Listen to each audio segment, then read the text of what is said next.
The wrought iron gates of the sea residence loomed before Shaun Wan, intricate swirls of metal against the stark white of the walls. A tremor of unease ran through her, the opulence a stark contrast to the worn fabric of the bedding bag slung over her shoulder. This delivery, a favor for a friend, felt like stepping into another world, a world she didn't belong in. She swallowed, the lump in her throat a mixture of nerves and the lingering metallic tang of fear. Money. It was always about money these days. Every waking moment was a tight knot of worry, a constant calculation of how much further she could stretch her meager earnings. Grandmother's medical bills were a mountain she couldn't seem to scale, each day chipping away at her hope. A maid, crisp and impersonal in a starched uniform, led her through a courtyard bursting with exotic blooms. The air, thick with the scent of jasmine and something else, something unfamiliar and expensive, made her head spin. The maid's silence was a wall, amplifying Shaun Wan's sense of being an intruder. She clutched the bedding bag tighter, its rough texture a small comfort in this alien landscape. The maid stopped before a set of ornate double doors, the polished wood gleaming under the midday sun. A rap, sharp and precise, echoed through the stillness. The doors swung inward, revealing a woman who radiated an aura of power. She sat on a silk-covered chair, her gaze sharp and assessing, taking in Shaun Wan from head to toe. This must be Mr. C's mother, the woman her friend had described in hushed tones, the true power behind the family. Shaun Wan bowed her head, a practiced gesture of deference born from years of scraping by. "I have the bedding," she murmured, her voice barely above a whisper.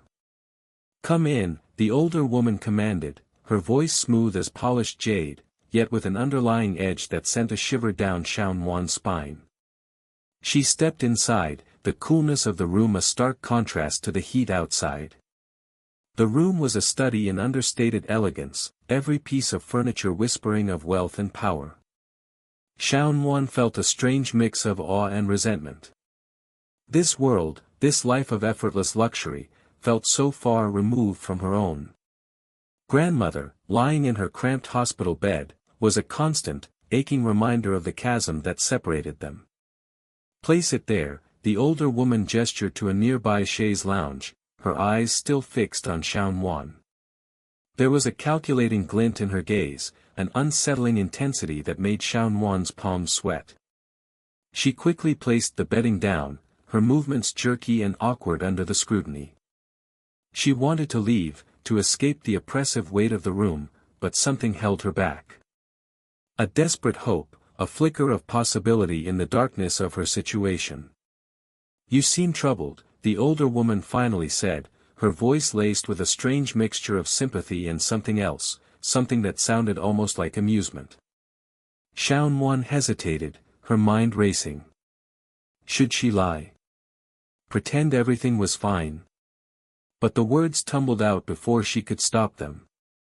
"My grandmother is sick, need a lot of money." The words hung in the air, heavy with desperation.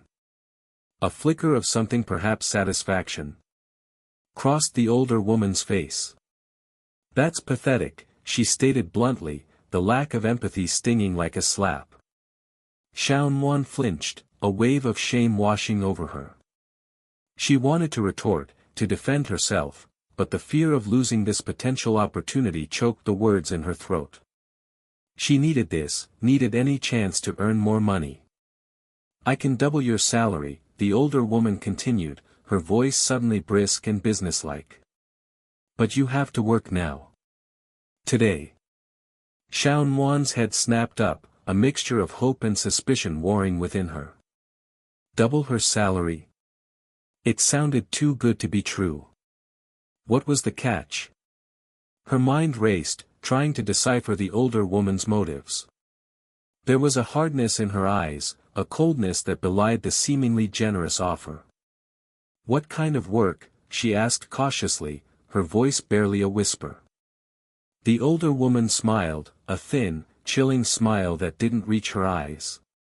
"Some light housework," she said, her voice deceptively gentle. "Nothing strenuous. You just need to stay here for a few days. Stay here. In this opulent prison. A wave of unease washed over Shaun Wan, the offer suddenly feeling less like a lifeline and more like a gilded cage.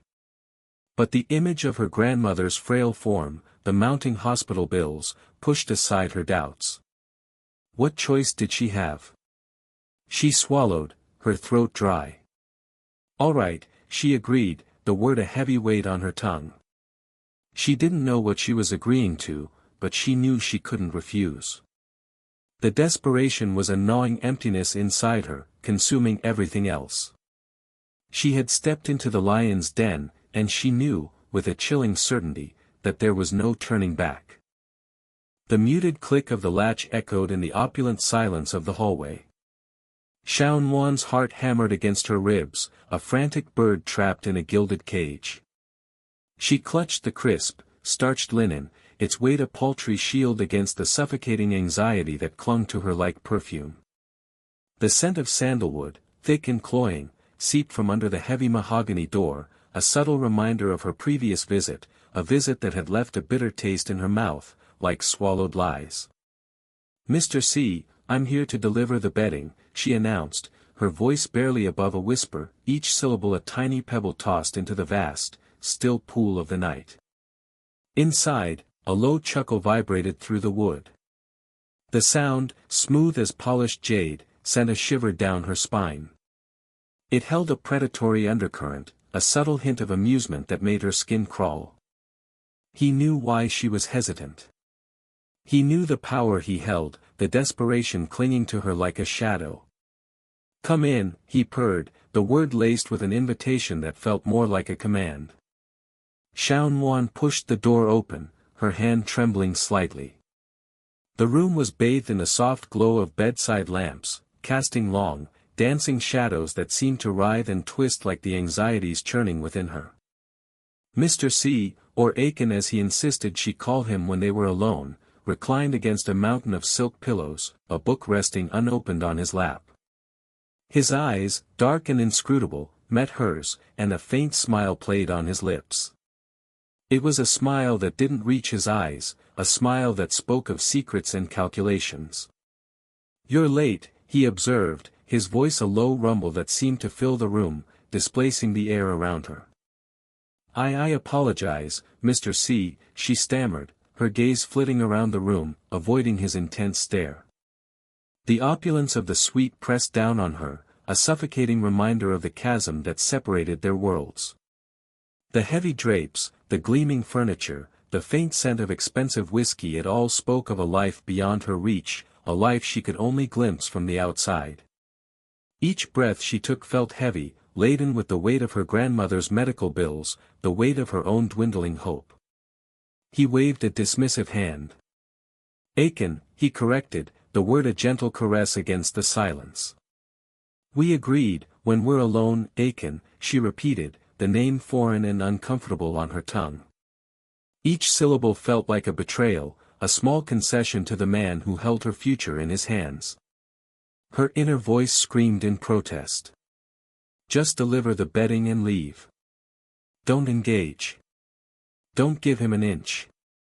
But the words remained trapped in her throat, choked by the heavy air of obligation. He set the book aside, the movement slow and deliberate, as if he were savoring the anticipation. "You know," he began, his voice soft, almost conspiratorial, "you remind me of a delicate porcelain doll. So fragile, so easily broken." His words, seemingly complimentary, sent a chill down her spine. They weren't words of admiration, but of assessment, of calculation. He was a collector, and she was the latest piece he coveted.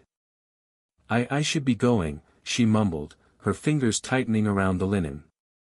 He chuckled, a low, rumbling sound that vibrated through the air.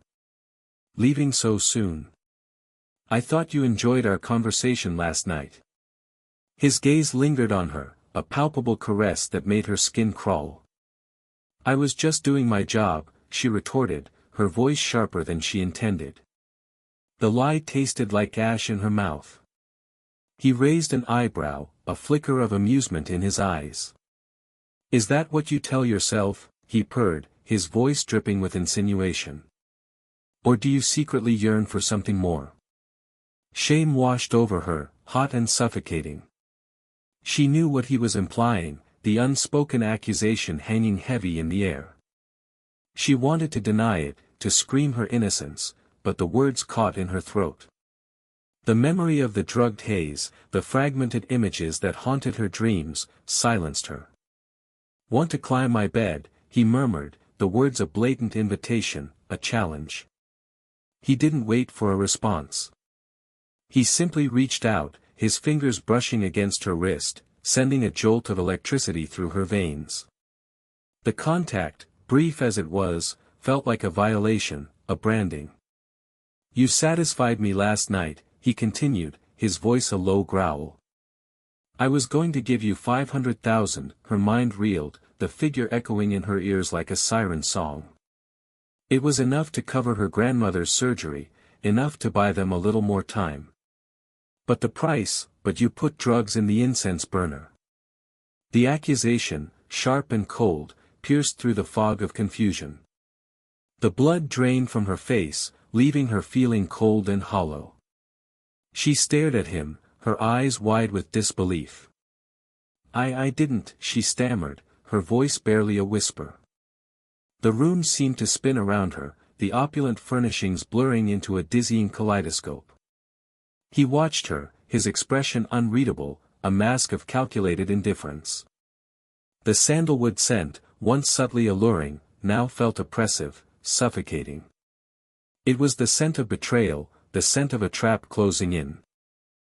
The ornate clock in the hallway chimed, a brittle, metallic sound that echoed the hollowness in Shaun Wan's chest. Sunlight, filtered through the expensive silk curtains, cast long shadows across the polished marble floor, a stark contrast to the grime and worry that clung to her like a second skin. She had expected resistance, anticipated denial, perhaps even outright hostility. But the stillness in the grand house, the hushed whispers of the servants, the very air itself seemed thick with a suffocating acceptance. It was as though the walls themselves knew the truth, a truth she was only now beginning to grasp in its entirety.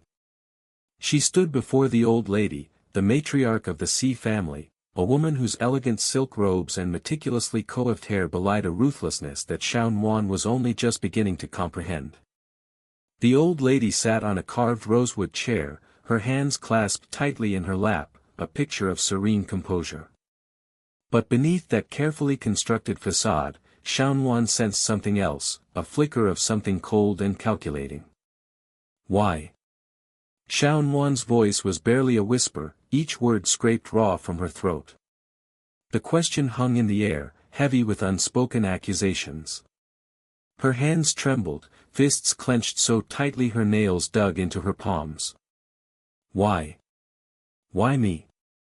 The thought echoed in her mind, a relentless drumbeat against the rising tide of nausea. She had come here seeking answers, demanding explanations, but now, faced with the architect of her misery, the words seemed inadequate, insufficient to convey the depth of her betrayal. The old lady's gaze was steady, unwavering. She looked at Shaun Wan not with malice, but with a strange, unsettling detachment, as if assessing a valuable object. It was a look that stripped Shaun Wan bare, reducing her to nothing more than a vessel, a means to an end. The realization sent a shiver down her spine, a cold dread that seeped into her bones. "Why did you put that kind of medicine in the incense?" Shaun Wan pressed, her voice gaining strength, fueled by a growing anger. The scent of sandalwood, once a soothing fragrance, now carried the bitter tang of deceit. It clung to the air, a constant reminder of the violation she had suffered. The old lady sighed, a delicate sound that seemed to carry the weight of generations. "I can't let the C family die out," she finally said, her voice low and even. "So I came up with this method. Please, give Aiken a child." The words hung in the air, stark and brutal in their simplicity. Shaun Wan stared at her, a whirlwind of emotions raging inside her. Disbelief, fury, a sickening sense of helplessness. A method? A child? It was as if they were discussing a business transaction, not the theft of her body, the manipulation of her future. A method? Shaun Wan repeated, the words laced with incredulity. Her mind raced, trying to comprehend the sheer audacity of the woman before her. She had imagined elaborate justifications, convoluted explanations, but this cold, calculated pragmatism was far more chilling. The old lady's expression remained unchanged. Aiken needs an heir, she continued, as if explaining a simple fact. He's the last of our line. And you were the most suitable. Suitable? The word stung, a slap in the face. Suitable for what? To be used, manipulated, discarded? The thought choked her. She wanted to scream, to lash out, to shatter the composed mask of the woman who held her future in her hands. But a strange numbness was starting to creep in, a chilling detachment that made it difficult to breathe. Suitable? Shaun Wan echoed, the word a hollow whisper. She looked around the opulent room, at the priceless antiques, the intricate carvings, the very embodiment of the Sea family's wealth and power. And she saw, with a clarity that was both terrifying and liberating, the cage they had built for her, gilded though it might be. The old lady's eyes, though aged, held a sharp intelligence. She seemed to read Shaun Wan's thoughts, to understand the storm brewing within her. You'll be well taken care of, she said, her voice softening slightly. You and the child. You'll want for nothing. It was a bribe, thinly veiled as a promise. Security in exchange for her freedom, her dignity. The thought made her stomach churn. She had come here seeking answers, seeking justice, but what she found was a cold, calculated transaction. Shaun Wan closed her eyes, trying to steady her breathing, to quell the rising panic. Breathe, she told herself. Think. She had to think clearly, had to find a way out of this labyrinth of deceit. Opening her eyes, she met the old lady's gaze. You think you can buy me? She asked, her voice surprisingly steady. The numbness was receding, replaced by a burning ember of defiance. A flicker of surprise crossed the old lady's face, the first crack in her carefully constructed composure. It's not about buying you, she said, her voice a little sharper now. It's about ensuring the continuation of our family. And what about my family? Shaun Wan countered, her voice rising. What about my grandmother? What about my life? The image of her grandmother, frail and sick, flashed in her mind, a stark reminder of the desperation that had led her to this point. And suddenly, the anger, the fear, the helplessness coalesced into a single, powerful emotion, resolve. She would not be a pawn in their game. She would fight. The old lady remained silent for a long moment, her gaze fixed on Shaun Wan. The silence stretched, thick with unspoken tensions. And in that silence, Shaun Wan knew, with a chilling certainty, that the battle had just begun. The café buzzed with the midday rush, a cacophony of clattering ceramic and hurried conversations swirling around Shaun Wan like a bitter, caffeinated wind. The aroma of freshly brewed coffee, usually a comfort, now churned her stomach with a nausea that had little to do with the lukewarm latte in front of her. Across the small table, Ren Jie nervously adjusted his tie, his eyes darting around a crowded space, anywhere but at her. Shaun Wan watched him, a strange detachment settling over her, as if observing a stranger enacting a poorly rehearsed play. Had he always been this fidgety, this shifty? Or was she only just noticing, the rose-tinted glasses of their relationship finally shattered, the shards digging into her heart?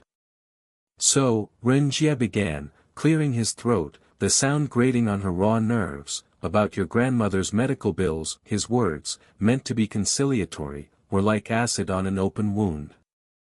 Just the mention of her grandmother's escalating hospital expenses sent a fresh wave of despair washing over her. Despair, quickly followed by a bitter, corrosive anger. He knew. He knew the crushing weight of this burden, the sleepless nights she spent worrying, the desperate scramble for every yuan. Yet, here he was, fidgeting like a child caught stealing candy, avoiding her gaze. He continued, his voice a placating murmur, "I've been looking into options." He paused, finally meeting her eyes, a forced smile twitching at the corners of his mouth. A smile that didn't reach his eyes that held a flicker of something she couldn't quite decipher. Guilt?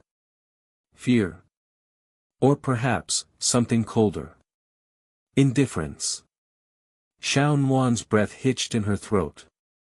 The tightness in her chest, the knot of anxiety that had been building for days, suddenly constricted into a painful, icy lump. She knew. Instinctively, she knew. The late nights at work, the hushed phone calls, the vague excuses, it all clicked into place, forming a sickeningly clear picture. Options, she echoed, her voice barely a whisper, each word laced with a chilling calmness that surprised even her.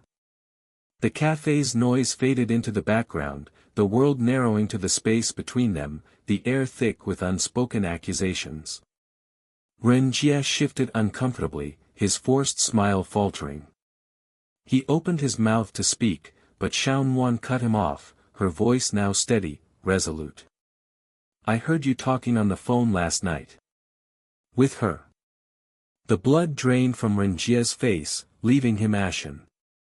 His carefully constructed facade crumbled, revealing the raw fear beneath. He stammered, a pathetic attempt at denial forming on his lips, but Xiao Nuan silenced him with a look. A look that held not just anger, but a profound weariness, a deep, bone-aching fatigue. "Don't," she said, her voice flat, devoid of emotion. The word hung in the air, heavy with unspoken truths. He flinched, as if struck. She continued, her gaze unwavering, "Don't insult me with lies." He averted his eyes again, the silence stretching between them, punctuated only by the rhythmic clinking of cups and the muffled murmur of conversations. Finally, he spoke, his voice low, almost pleading. "Xiao Nuan, those are all business exchanges, it's complicated." The absurdity of his words struck her with the force of a physical blow. Business exchanges? Complicated? Her grandmother lay in a hospital bed, her life hanging in the balance, and he dared to talk about business exchanges? A bitter laugh escaped her lips, sharp and brittle. The raw injustice of it all clawed at her throat, threatening to choke her. He reached across the table, his hand hovering over hers. She recoiled as if burned, pulling her hand back, clutching it to her chest as if to protect her heart from further damage. He faltered, his hand retreating, his expression a mixture of hurt and confusion. "Ren Jie," she began, her voice surprisingly steady despite the turmoil raging within, "let's break up." The words hung in the air, stark and final. He stared at her, his eyes wide with disbelief. "Xiao Nuan, what? Don't be ridiculous." "I can explain." "Explain what?" she asked, her voice rising slightly, the carefully constructed calmness cracking. "Explain how you've been lying to me. Explain how you've been spending your time and money on someone else while my grandmother lies sick in a hospital bed." He opened his mouth to speak, but she cut him off again, the words pouring out of her in a torrent of suppressed emotion. "You promised you would help. You promised you'd be there for me. But where were you? Where were you when I needed you the most?" He flinched, his gaze dropping to the table, his silence a damning confession. He muttered something about needing to make connections, about securing a better future for them both. A future that now seemed as hollow and meaningless as the promises he had broken. "A better future," she repeated, the words dripping with sarcasm. "A future without me, perhaps." He looked up, his eyes pleading. "Xiao Nuan, please, I can pay your grandmother's medical expenses. Just give me another chance." His words, meant to appease, only fueled her anger. It wasn't about the money. It never had been. It was about the betrayal, the lies, the utter lack of support when she needed him the most. The money was just a cruel reminder of the price she had paid for his hollow affections. "No, Renjie," she said, her voice firm, resolute. "We're done." She stood up, pushing the chair back with a scraping sound that echoed in the sudden silence. She looked down at him, his face a mask of disbelief and pleading, and a wave of pity washed over her. Pity for him, for the man he was, and for the future they would never have. But the pity was fleeting, quickly replaced by a steely resolve. She had wasted enough time, enough energy, on a man who didn't deserve her. She had a grandmother to save, a life to rebuild. And she would do it alone. Turning her back on him, she walked away, the cafe's noise fading behind her, replaced by the steady rhythm of her own footsteps, each step carrying her further away from the wreckage of their broken promises, towards an uncertain future, but a future that, finally, was hers alone. The weight of the world still pressed down on her, heavier than ever, but now, amidst the crushing burden, a new sensation flickered within her, a sense of liberation, a fragile bud of hope blooming in the barren landscape of her despair. The neon lights pulsed like a throbbing migraine, staining the street a sickly sweet pink. Xiaonuan clutched her grandmother's worn sweater tighter, the wool a rough comfort against the clammy fear clinging to her skin. The air buzzed with a strange energy, a mixture of cheap perfume, sweat, and the low thrum of bass that vibrated through her very bones. Just a few days ago, this street, this building, had been an abstract horror, a whispered warning. Now, it was her reality.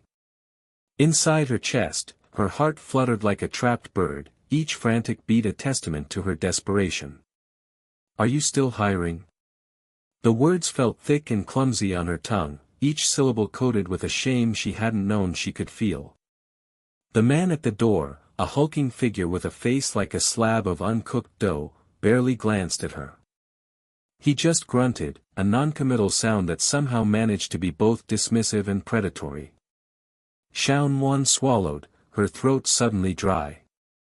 She had imagined 1,000 different scenarios, practiced the words in the cracked mirror of her tiny apartment, but none of it had prepared her for the crushing weight of this moment.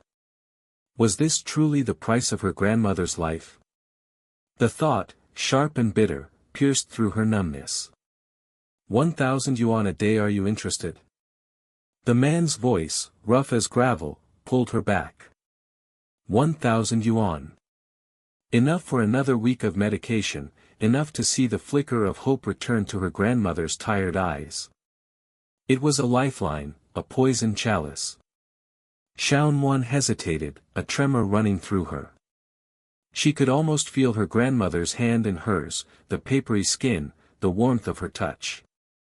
Could she really do this? Sell a piece of herself to buy her grandmother time?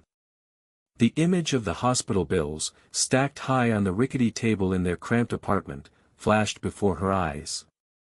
The answer, stark and unavoidable, echoed in the hollow spaces of her heart. She nodded, a small, jerky movement that felt like surrender. Inside, the club was a swirling vortex of bodies and noise. The music, louder now, was a physical assault, a relentless pounding that seemed to want to burrow into her skull. The air was thick with cigarette smoke and a cloying sweetness that made her stomach churn. Around her, girls in glittering, barely their outfits moved with a practiced ease, their smiles fixed, their eyes vacant. Xiaonuan felt a shiver of unease run down her spine. This wasn't what she had imagined.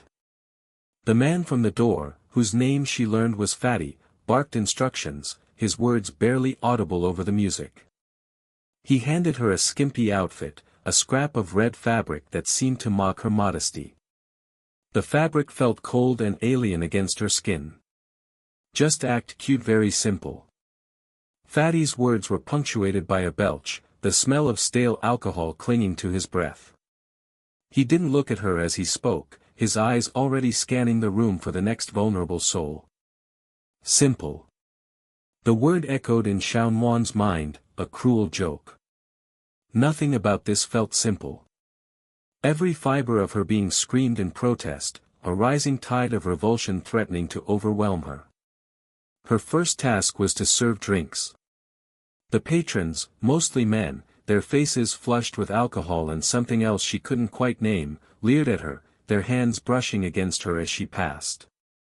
Each touch felt like a violation, a brand searing her skin. She forced a smile, a grotesque imitation of the carefree laughter that surrounded her. Inside, she was shrinking, folding in on herself, trying to disappear into the deafening noise and blinding lights. As the night wore on, the requests became more suggestive. Sing a song. Dance on a table. Sit with me. Each request chipped away at her defenses, leaving her feeling increasingly exposed and vulnerable.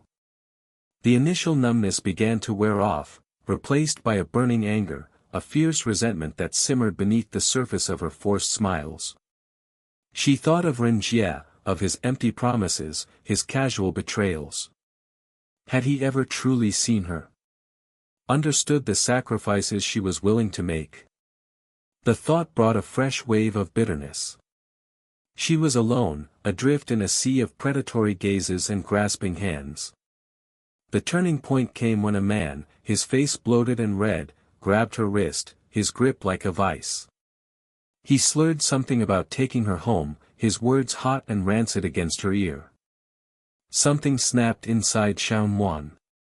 The fear, the shame, the desperation, all coalesced into a white-hot rage.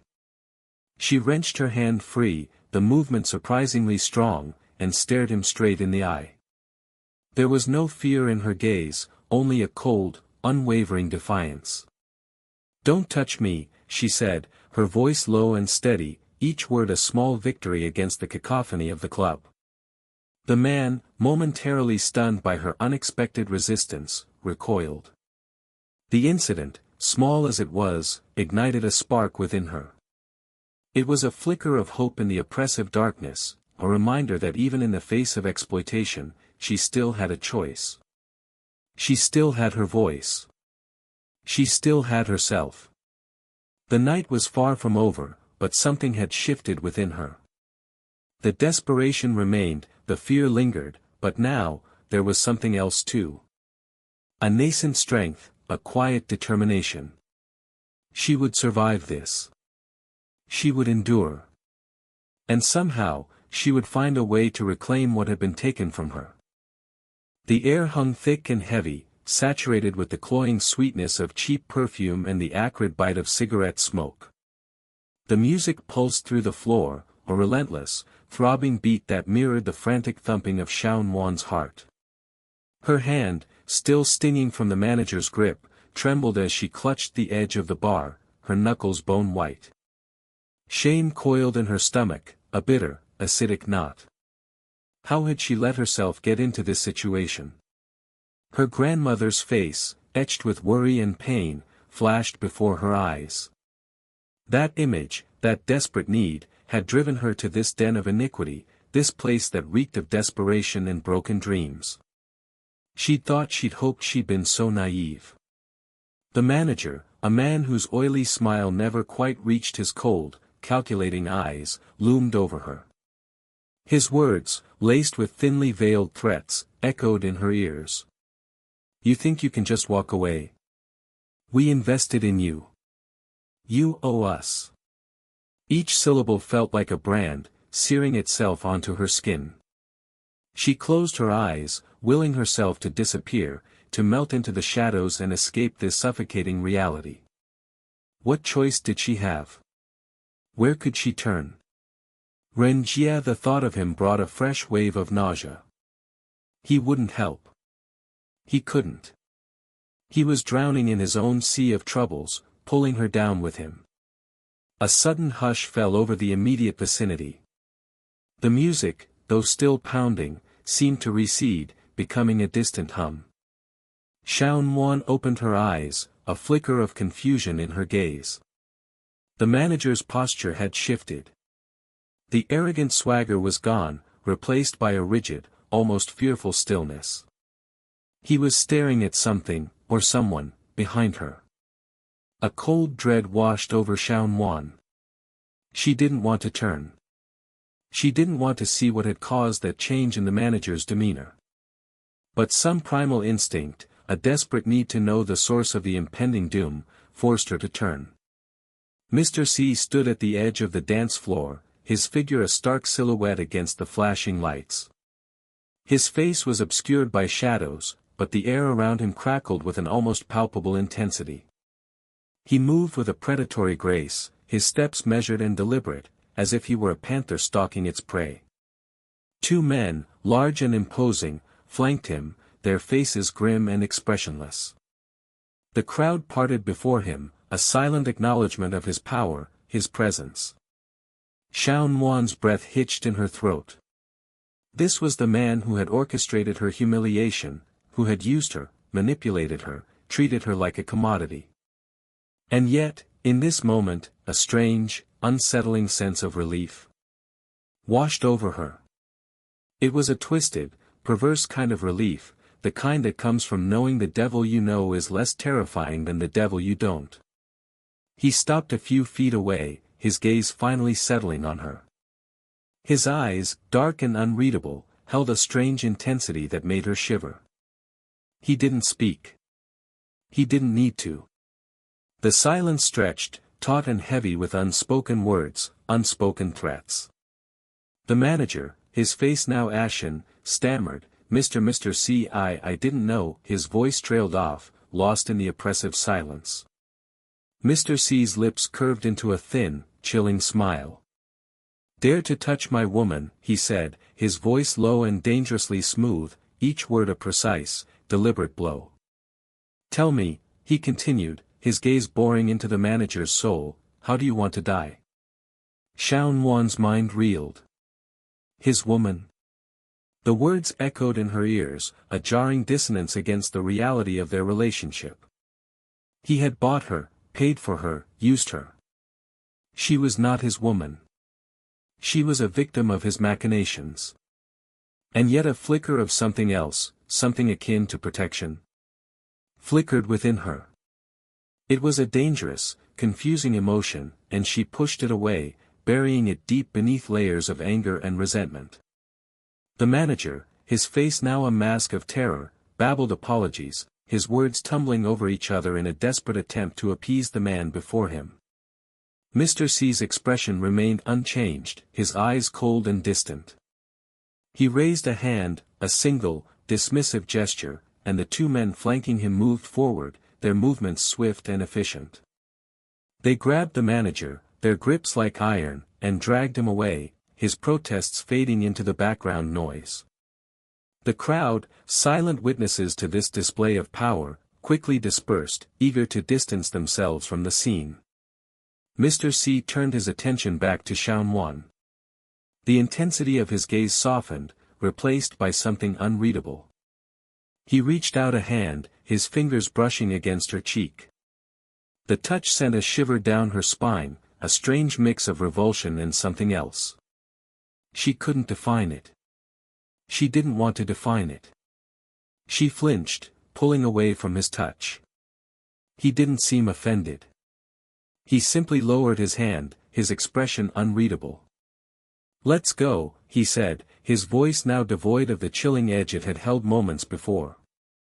It was a command, not an invitation. Shaun Wan hesitated. Where would he take her? What would he do? The questions swirled in her mind, a chaotic storm of fear and uncertainty. But she knew she had no choice. She was trapped, caught in a web of circumstances she couldn't control. She followed him, her steps slow and hesitant, her mind a whirlwind of conflicting emotions.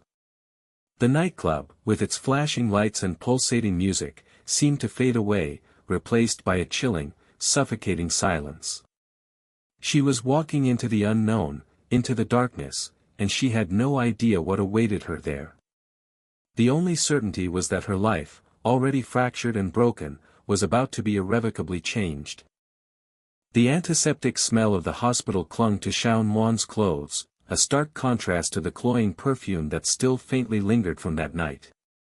Her grandmother's breathing, shallow but steady, was the only sound that mattered. It was a fragile rhythm, a precious counterpoint to the chaotic drumbeat of her own heart.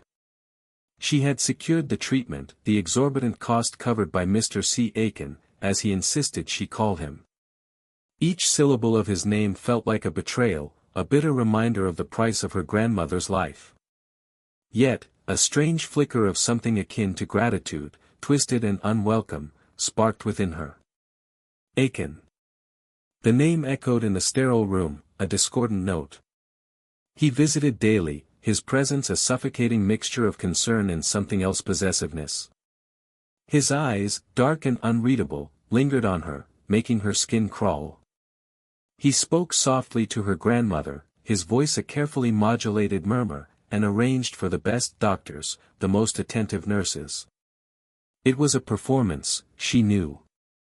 A carefully constructed facade to mask the ugliness of his actions. Yet, a part of her, small and desperate, clung to the hope that perhaps, beneath the layers of manipulation, there was a sliver of genuine remorse. Rengier's calls went unanswered. His apologies, delivered with a practiced sincerity, felt hollow and meaningless.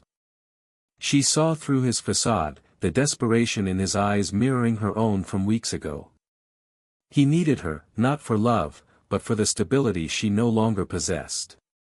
The revelation of his infidelity, a cruel twist of the knife, had severed the last thread of affection she held for him. "I need you, Mwan," he had pleaded, his voice thick with false emotion. "I made a mistake." But she knew, with a chilling certainty, that his mistake wasn't the infidelity itself, but getting caught. The weight of her choices pressed down on her, heavy and suffocating. She felt adrift in a sea of moral compromises, each decision a step further from the shore of her own integrity. The hospital room, a sanctuary of healing, felt like a prison.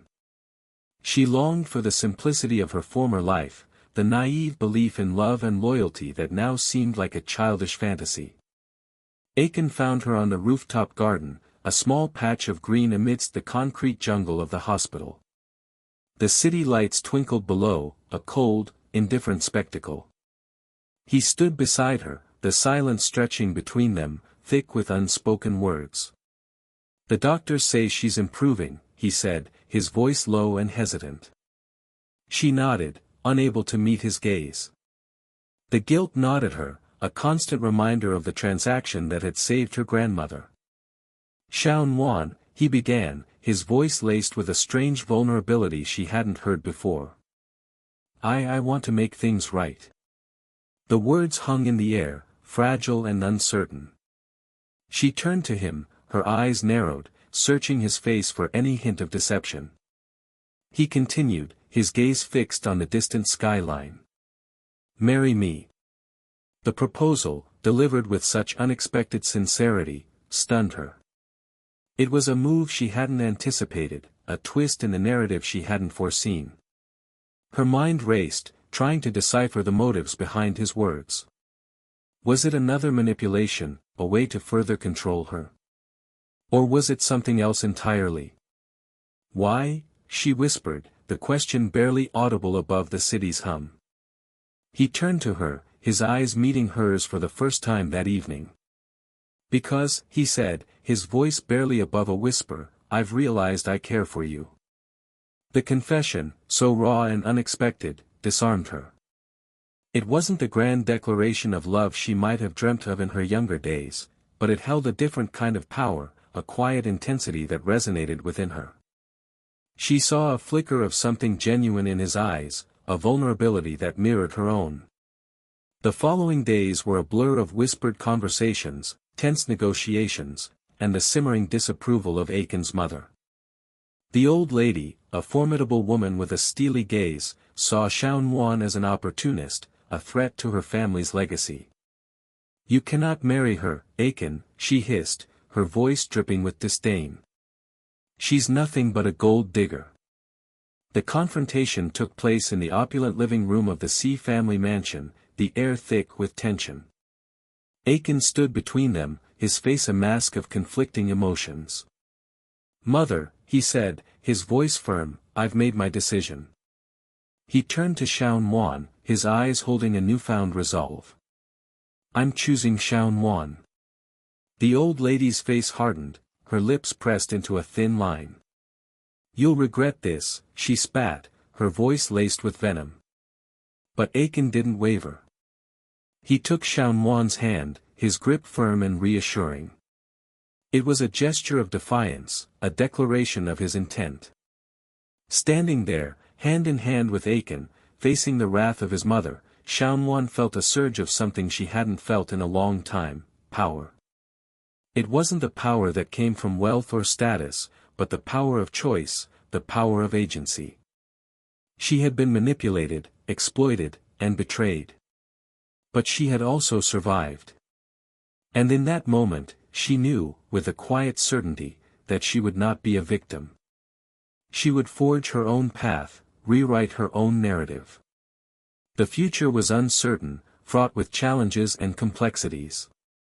But for the first time in a long time, she felt a flicker of hope, a fragile ember glowing in the darkness.